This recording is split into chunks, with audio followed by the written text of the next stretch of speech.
Assalamualaikum warahmatullahi wabarakatuh. Apa kabar teman-teman? Baik-baik aja ya.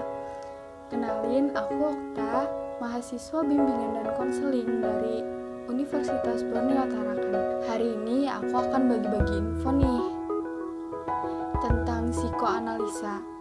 Apa sih psikoanalisa itu? Ada yang tahu nggak? Kalau ada yang tahu, tulis di komen ya. Ayo kita bahas dulu. Yang kita bahas hari ini adalah yang pertama, hakikat manusia menurut psikoanalisa. Yang kedua, struktur kepribadian menurut psikoanalisa. Yang ketiga, pribadi yang sehat dan sakit menurut psikoanalisa. Yang keempat, hakikat konseling menurut psikoanalisa. Nah, yang pertama pengertiannya dulu deh. Apa sih psikoanalisa itu? Teori psikoanalisa merupakan teori yang berusaha menjelaskan tentang hakikat dan perkembangan kepribadian manusia. Unsur-unsur yang diutamakan dalam teori ini adalah yang pertama, motivasi, yang kedua, emosi, dan aspek-aspek internal lainnya. Sekarang kita bahas tentang hakikat manusia menurut psikodinamika.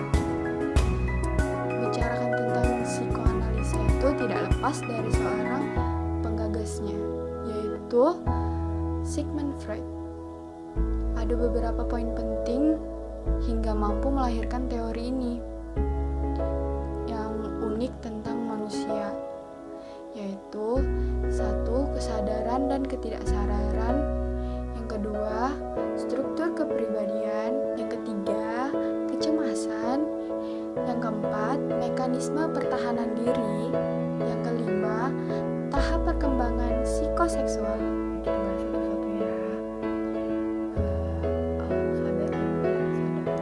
Alam ketidaksadaran manusia dapat bermimpi, telah mencapai sesuatu, materi yang berasal dari teknik asosiasi bebas, sugesti pasrah, hipnotik, dan lain sebagainya.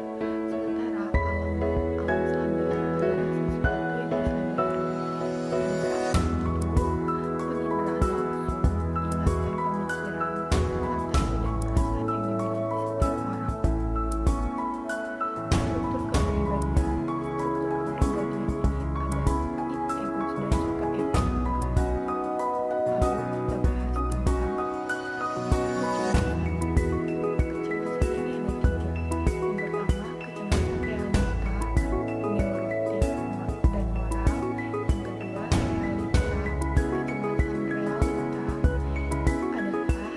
rasa takut akan bahaya yang akan datang dari luar.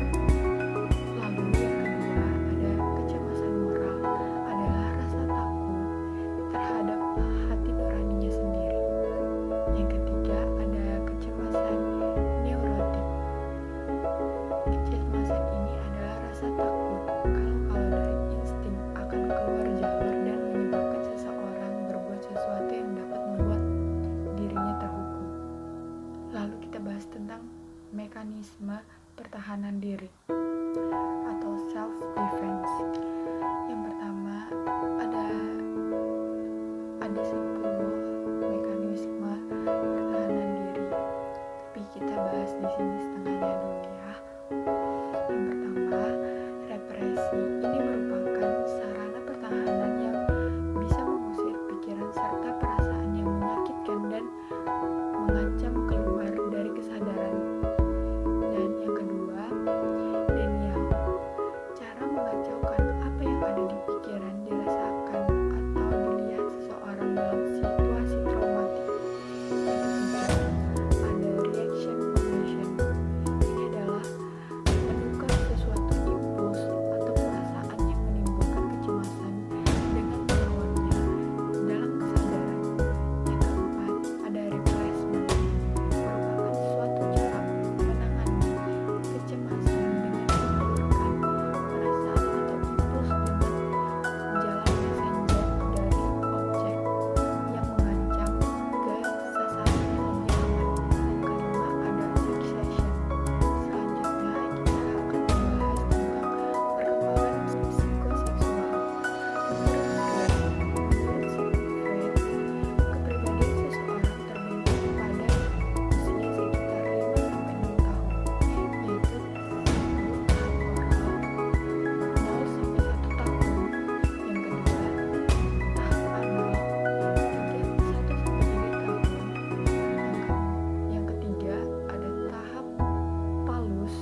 struktur kepribadian manusia terbagi menjadi 3, yaitu id, ego, superego. Apa sih id, ego, superego itu? Yuk kita bahas. Pertama, id. Id merupakan sistem kepribadian yang original, di mana ketika manusia dilahirkan, ia hanya memiliki id saja, karena ia merupakan sumber utama dari energi psikis dan tempat timbulnya insting. Id sebenarnya adalah tidak lain dari representasi psikis kebutuhan-kebutuhan biologis. Id tidak memiliki organisasi, buta, dan banyak tuntutan dengan selalu memaksakan kehendaknya. Ada istilah di id ini ada istilah libido, yaitu energi total yang mengendalikan dorongan id atau energi psikis dalam bentuk yang paling mentah. Yang kedua ada ego. Di sini ego berperan sebagai eksekutif yang memerintah, mengatur, dan mengendalikan kepribadian sehingga prosesnya seperti polisi lalu lintas yang mengontrol jalannya id dan id, superego, dan dunia luar. Ia bertindak sebagai penengah dari insting dengan dunia di sekelilingnya. Ego ini muncul disebabkan oleh kebutuhan-kebutuhan dari suatu organisme. Ini ada contohnya di materi. Selanjutnya ada superego.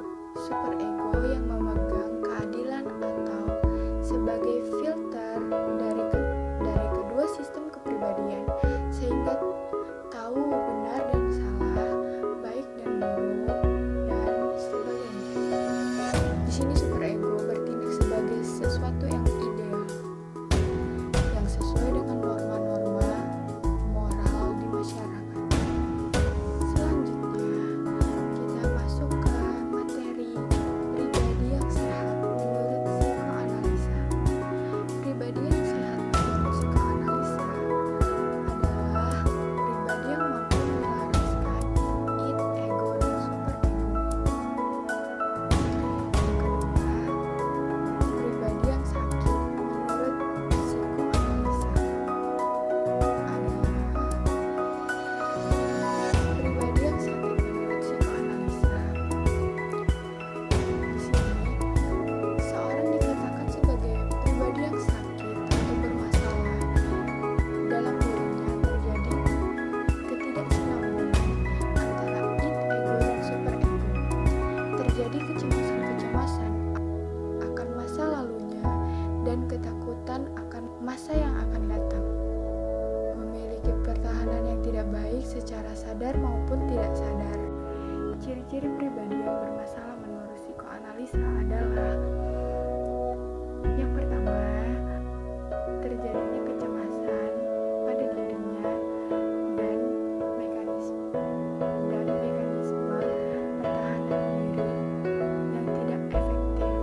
dengan menitik beratkan pada pemahaman dan pengenalan pengalaman-pengalaman di masa anak-anak, terutama usia 2-5 tahun, untuk ditata dan dianalisis, ditafsirkan sehingga kepribadian klien bisa direkonstruksi kembali. Jadi teman-teman, itu tadi penjelasan tentang teori psikoanalisa dari Sigmund Freud. Terima kasih sudah nyimak videonya. Semoga ilmunya bermanfaat.